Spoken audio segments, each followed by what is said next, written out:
They may not be as sharp, but they stay sharper longer. They're less prone to actually breaking. A lot of what we find in archaeology, we do find some complete tools, but a lot of arrowheads, especially arrowheads, are broken. You miss, or if it strikes a bone, it can crack, it can shatter, if it's a rock. So it's not necessarily metal tools are better, but it's just more convenient. So it's like a lot of stuff today. A lot of stuff. Like we can all make our own bread, we can all cook our own stuff, but how many times we do it fast food? It's just the convenience of not having to do it yourself. It saves you time. Originally, some of these things might be status symbols that you're trading with the English, that you're getting these English trade goods or European trade goods. But after a certain amount of time, think of it like a cell phone. You know, when they first came out, they were huge, they were big. You had to be really rich or important to have one, and now, you know, children have cell phones. So it's kind of like that. As it becomes more commonplace, it loses some of that status that may have been initially involved with getting one. And this is going to phase out within probably about 100 years. You're not going to see very much of this done anymore, just because they become very anglicized.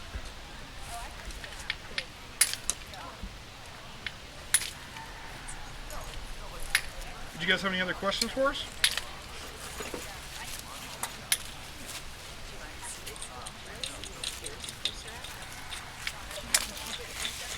Thank you. No problem, guys.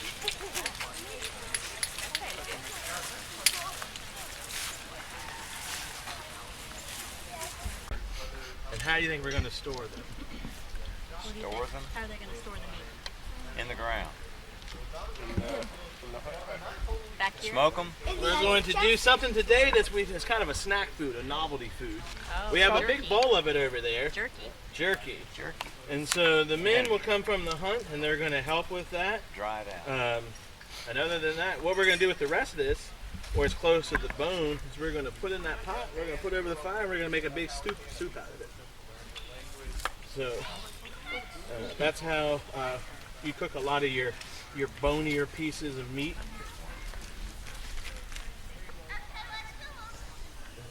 Just set it, and so we'll do that. So you'll use the bone to make the broth, essentially. Essentially, and all the little meat will fall off of it. Okay. Wow. Pretty neat. So it's just like butchering today, but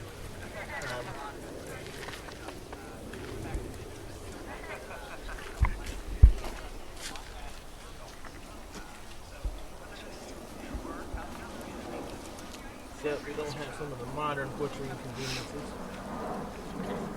Spend a lot of time on it. Yeah, you do. Not as much time on it.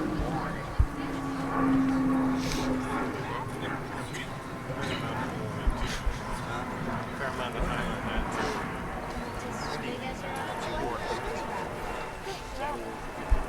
He's using a sharp rod. This is actually quail. So this is literally Now, do they go bare cheese? What about A rabbit? lot.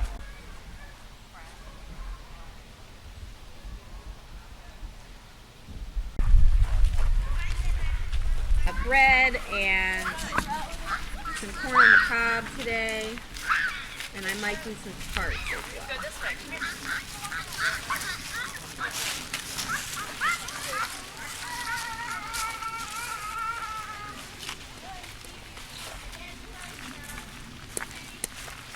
Careful, he can bite. just like Violet. Yep, he's usually pretty friendly. Some of the taste from. Butter. We have butter, right? Cinnamon show. Ooh, let's not get crazy. That's coming from India. Oh my gosh. Those Indian trade routes with that cinnamon, well, that's expensive. Like, I don't know, maybe the road might have a little. But what you might have in here is that other expensive things. Butter. Sugar. Yeah.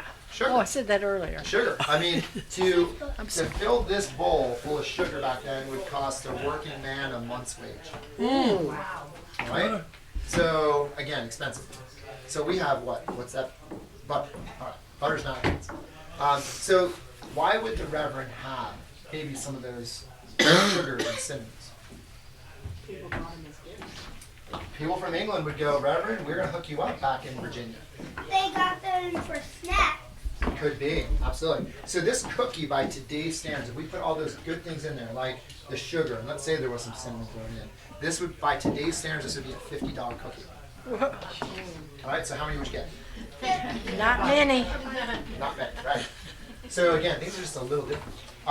So that's what we're going to do while we're here at the Reverend's house. We have our company rations cooking. If we're fortunate enough to have the materials for cookies, after we bake our bread in the morning and the oven's starting to cool down, we throw in our little pastries in the small heat, and those pastries cook up within a few minutes, and we take them out, and voila, we have ourselves some treats. Those would be very rare, and you'd only eat those treats maybe once a season, right? And since this is the fall harvest time, it'd be a good season to do it. All right. So who's here for the first time? No. Many. All right. The reason why we built this house, we constructed Reverend Whitaker's house, is because Pocahontas, her claim to fame is to come to Henricus, to be converted to Christianity through Reverend Whitaker at Rock Hall, and eventually she baptizes, marries John Rolfe, and there's a peace between the English and the Indians. So keep in mind that that peace and that marriage and that gathering and all those events that take place, that was in 1614.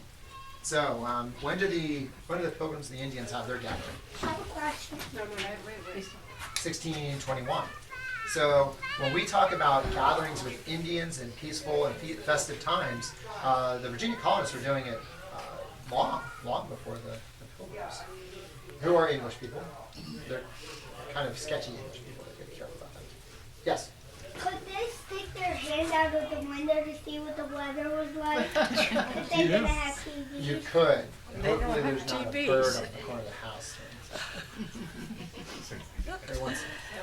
Any other questions? 'Cause I want to see the rest of the house, So too. in this house, in the original house, is this where Pocahontas and John Rolfe were married? No. In fact, we think that John Rolfe officially met Pocahontas a month before they got married. And it was on a ship heading up the Monkey River to confront Powhatan about certain things. And she was on that ship acting as a guide for Sir Thomas Dale to get to Weramacomicum, which was the capital. And John Rolfe was on that ship, that boat as well. And we think that on there he wrote his 7-page letter to Sir Thomas Dale for permission to marry Pocahontas. But we think it was because somewhere in the meetings that the Indians and English had up there, someone, I think, mentioned, you marry my daughter, we have something going on. Mm-hmm. Next thing we know, we have a 7-page letter to Thomas Dale out of the blue, where John Rolfe is saying, I'll marry her, I'll take one for the team, let's do this. So where was the ceremony actually performed? History mystery.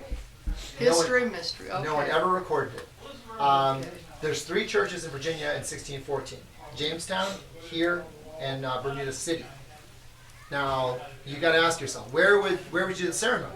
Would you do it at the place of the Reverend who converted her? That would be here or possibly Bermuda City. Would you do it in the town that John Rolfe lived in at the time, which was Bermuda City?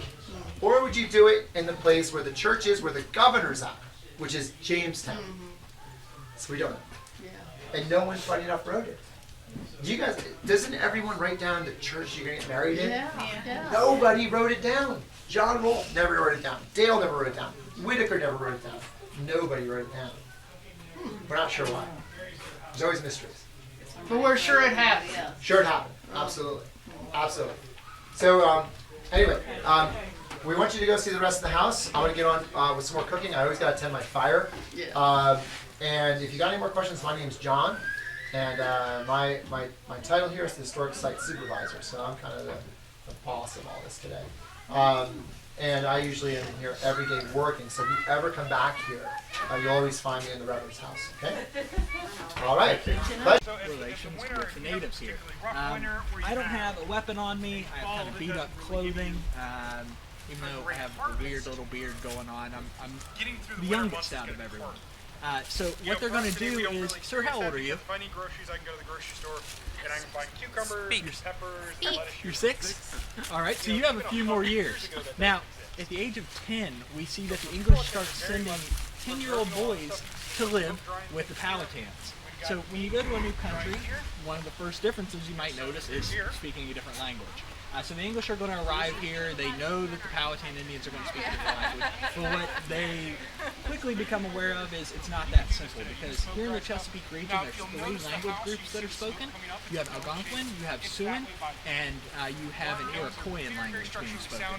And then inside of that, you have different ways of speaking that same language, different dialects. So what they're going to do is send these young boys as interpreters to learn not only the language but the culture, and to make alliances.